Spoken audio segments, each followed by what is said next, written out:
Hi everyone, today I want to do some experiment about electric field shielding. From Dr. Hubin's class, we learned that a perfectly conducting enclosure that completely surrounds a given volume prevents anything within that volume from electrically coupling to anything outside of that volume. And this type of enclosure is called a Faraday cage. Now as you can see, I have built a simple Faraday cage here. I have a box wrapped with aluminum foil. The cover is also wrapped with aluminum foil. Please pay attention that we do not want too many seams outside. We do not want too many seams outside because it is a good source of leakage that makes our shielding less effective. Then what I did here is to overlap two pieces of aluminum foil when they come together and then tape them tight to make sure they have a very good contact with each other. So now I use the reason I use aluminum foil because it is conductive. The way Faraday cage works is that free charges on the conductor can redistribute themselves to cancel the fields within or external to the enclosure. Hence, enclosures made of not perfectly conductive materials can still be good Faraday cages as long as the charges on the conductor can redistribute themselves fast enough to cancel the internal fields.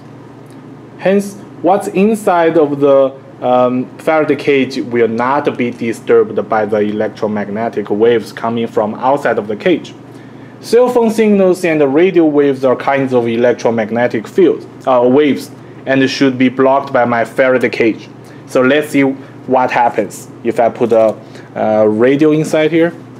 So let's take this radio and go to some station with a good signal. Yeah, so this is music, very good signal, strong signal, and the sound is clear. Let's put it into our Faraday cage and see what happens.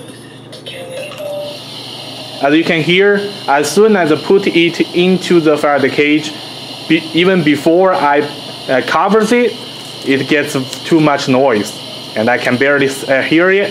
So let's see what happens if I close it. So as you can hear, the radio completely loses its signal.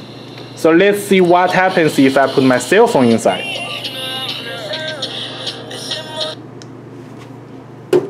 So I have my cell phone here. To prove it's working, I'm gonna call it from my cell phone or from Skype. Skype over there. It should get the signal. See? Call has been forwarded to an automated voice messaging system. So now let me put this cell phone inside of the box and call it again and close the lid, of course. But this time I need to make sure the lid and the body have a good contact with each other so I don't have a big seams that allows some signal go in. And let's call it again.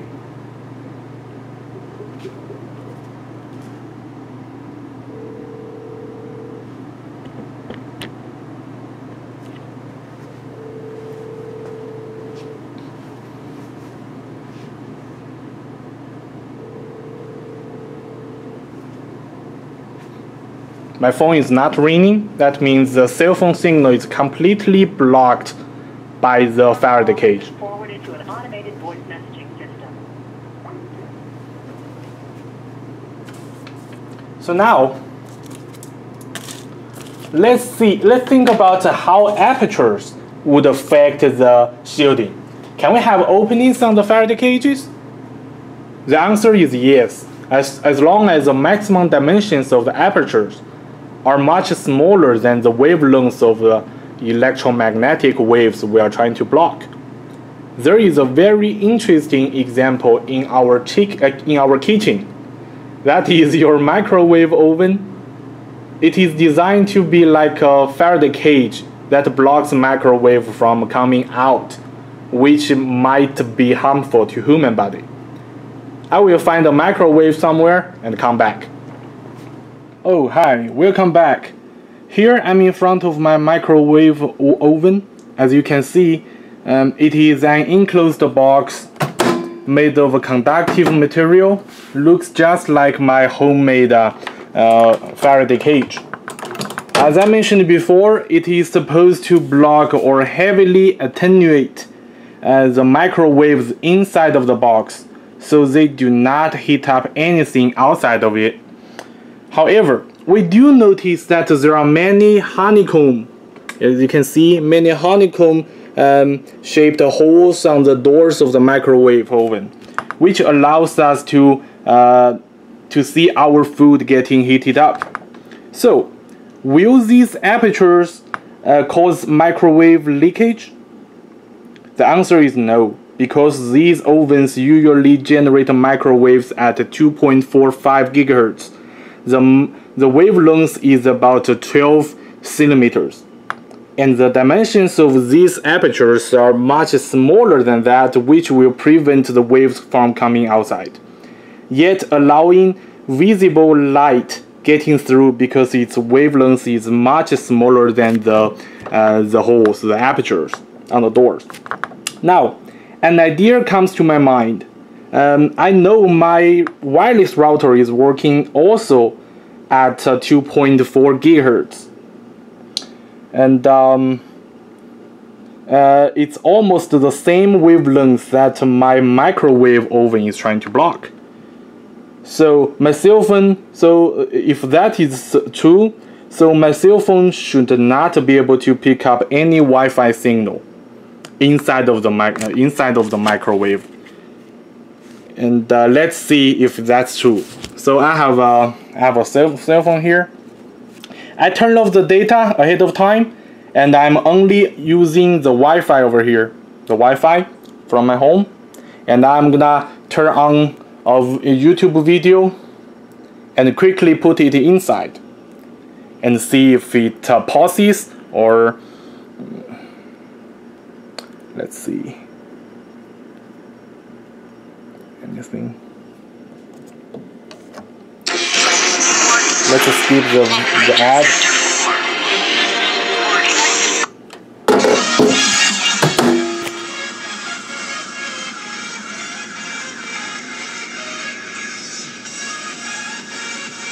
We'll probably need to wait a little bit.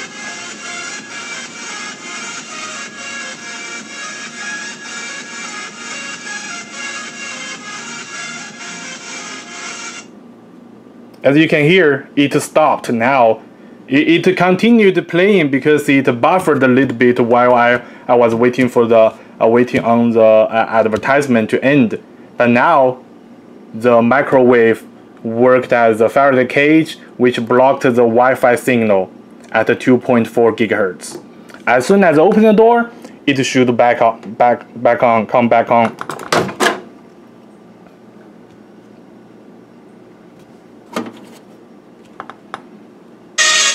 See? Yep. Let me turn it off. So also, please note that these apertures are able to block waves at 2.45 gigahertz. They can also block lower frequency waves as their wavelengths are much longer. So that's my project. Hopefully you liked it. Thank you.